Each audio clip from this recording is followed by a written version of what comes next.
Coucou les lecteurs et les lectrices, j'espère que vous allez bien. On se retrouve aujourd'hui pour un petit update lecture comme d'habitude et on va rester dans du Disney. Le mois d'octobre aura été sous le signe de Disney et je vais vous présenter un Twisted Tale que j'avais pas fait jusqu'ici, qui est pourtant sorti depuis un petit moment. C'est l'une d'entre vous qui m'a fait la remarque, donc merci à toi Nabalia. Et c'est parti donc pour le petit update sur Ce rêve bleu, le Twisted Tale donc de Liz Braswell sur l'univers d'Aladin. Donc tout de suite je vous présente le bouquin, à quoi il ressemble. Donc moi je sais pas si vous allez bien le voir là. Hop. Mais la couverture, la tranche est violette parce qu'il fait partie du coffret qu'il y avait chez Fnac, où à l'intérieur vous aviez donc Ce rêve bleu et je crois celui sur La Belle et la Bête. Enfin bref, on perd pas plus de temps et je vous lis le résumé tout de suite. Aladin est un vaurien. Comme les autres habitants d'Agraba, un pays pauvre, le jeune homme tente tant bien que mal de survivre. La princesse Jasmine, quant à elle, est sur le point de subir un mariage arrangé. Elle ne désire qu'une chose, échapper à son destin, découvrir ce qui se cache derrière les murs du palais. Mais tout bascule lorsque le conseiller du sultan, Jafar, prend subitement le pouvoir. À l'aide d'une lampe étrange dotée de pouvoirs extraordinaires, l'effrayant personnage tente de briser les lois de la magie, de l'amour et de la mort. Désormais, Aladin et la princesse déchue doivent unir le peuple d'Agraba et mettre au point une rébellion pour faire tomber un dictateur avide de pouvoir, qui menace de déchirer le royaume. Ceci n'est pas l'histoire d'Aladin telle que vous la connaissez, c'est une histoire de pouvoir, de révolution, d'amour. Une histoire où seul un détail peut tout changer. Et donc, effectivement, le détail principal de cette histoire, c'est que au moment où Jafar a proposé à Aladin d'aller chercher la lampe et qu'il lui demande de lui rendre avant de l'aider à sortir de la grotte, dans le dessin animé, Abu arrive à voler la lampe à Jafar et c'est ainsi que l'histoire se fait. Là, ce n'est pas le cas. Jafar arrive à repartir avec la lampe et l'aventure est tout à fait différente. Pour ceux qui suivent déjà les updates des autres Twisted Tales, je vous ai souvent dit qu'Aladin, j'avais eu un petit peu du mal à la lire parce que l'histoire est extrêmement sombre en fait. Comparé aux autres Twisted Tales, on a vraiment perdu le côté féerique de Disney et là on est vraiment dans un monde... alors on n'est pas à 100% réaliste mais beaucoup plus proche de la réalité, beaucoup plus sombre, beaucoup plus dur, où le pouvoir en place peut aisément faire ce qui lui plaît sans en être contrarié ou autre, où on en vient à des détails sur de la torture, de la mort, du crime et autres. Et c'est pour ça que j'ai eu beaucoup plus de mal avec celui-ci. Donc comme je vous disais, vous allez suivre quand même l'histoire presque avant même le dessin animé, où on va rencontrer Aladin et sa mère, on va en entendre parler et autres. Chose qu'on ne connaît pas dans l'histoire originale du Disney. Pour nous, Aladin est juste un orphelin qui vit à Agrabah et qui essaye de survivre au jour le jour. Là, on découvre une vie avant, où il avait sa mère auprès de lui, qui le poussait à devenir quelqu'un de meilleur et autres. Où il aura aussi, il sera pas tout seul, il a fait partie d'une guilde de voleurs, etc.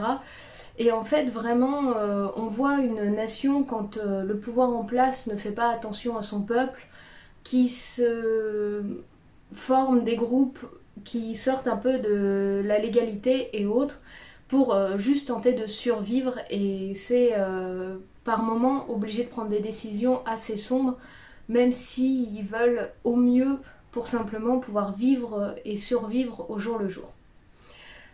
Donc, qu'est-ce que ce Twisted Tale par rapport au dessin animé a de différent? Comme je vous ai dit, Jafar a récupéré la lampe de pouvoir. On y découvre un personnage en termes de génie qui est triste. Il est simplement triste, on est loin du génie heureux et autres qu'on découvre dans le dessin animé. Là, il a obtenu son pouvoir, mais à côté de ça, ça lui a valu une perte énorme. Il n'est jamais enjoué ni rien.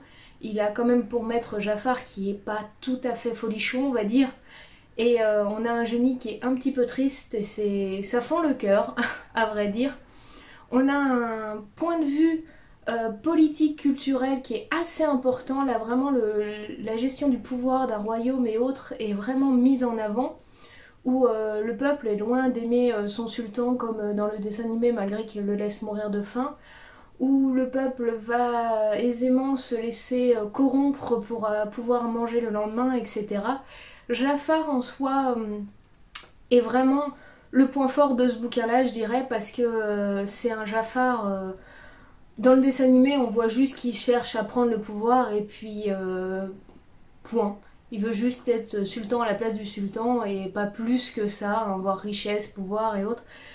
Et le Jafar qui est décrit dans le livre, bien qu'il ait tout, puisqu'il a eu le génie, il a fait ses souhaits, il a obtenu pouvoir, richesse, et il est sur le point de se marier à Jasmine pour obtenir légalement, on va dire, sa place sur le trône.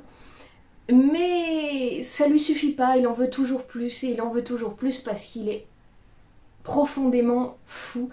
Et j'ai vraiment, en fait, je pense que j'ai eu du mal avec ce Twisted Tale là parce que j'ai du mal à gérer la folie en soi, surtout quand pour la personne, donc là pour le personnage de Jafar, tout ce qu'il fait, tout ce qu'il crée lui semble normal pour lui, alors que pour nous c'est simplement de la folie, puisque notre société et notre éducation veut que ça soit pas fait comme ça.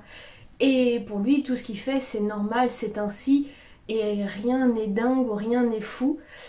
Il faut savoir que ce choix qu'il a fait aussi lui a coûté très cher en termes émotionnels. Il a sacrifié quelque chose qui lui était important, et c'est ce qui a fait qu'il a sombré dans cette folie.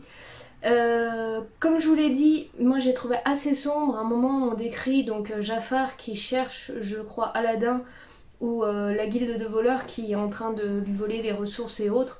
Il interroge donc des gens du peuple et au moment où il veut avoir l'information, le peuple ne sait pas, une personne du peuple se lève et ne sait pas lui donner l'information.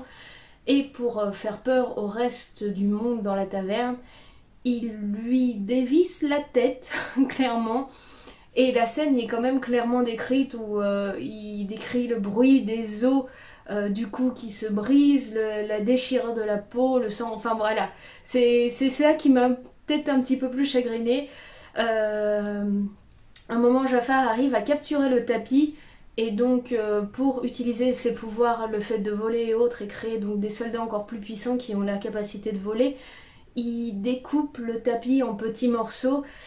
Et la scène y est décrite de telle manière que même si le tapis n'est pas vivant en soi, en tout cas pas vivant comme on le voit, c'est un objet animé, on y décrit le tapis qui souffle et qui tressaille et autres, et c'est vrai que ça m'a un petit peu mis mal à l'aise, clairement. C'est ces descriptions de scènes-là qui m'ont mis extrêmement mal à l'aise dans ce Twisted Tale-là.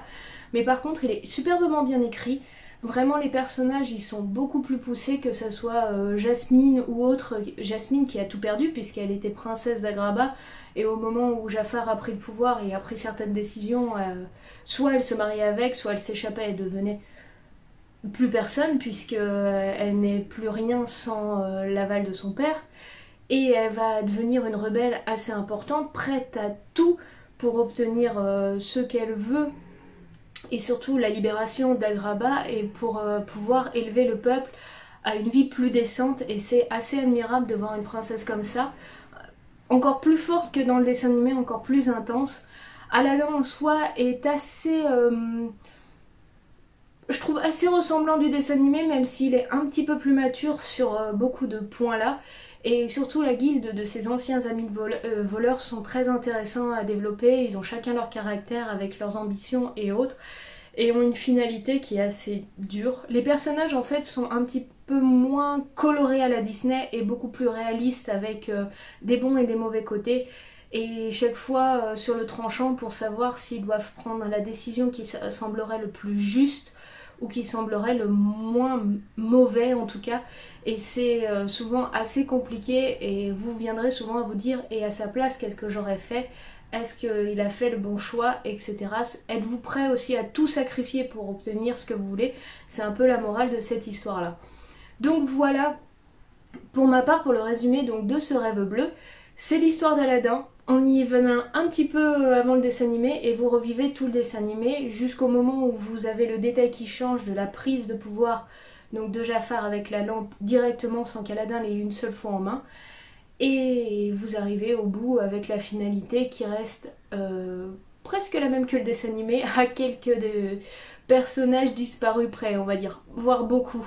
Mais voilà, ça vous met en rapport avec la mort, avec la folie, avec le côté sombre et un appui politique important.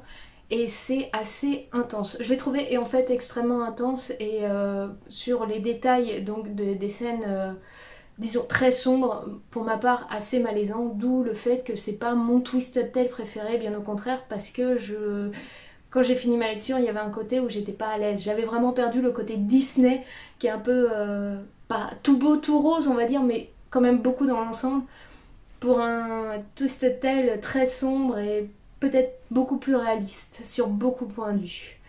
Donc si vous l'avez lu, n'hésitez pas à me dire en commentaire ce que vous en avez pensé, ce que vous trouvez de bon ou de mauvais dans ce Twisted Tale là.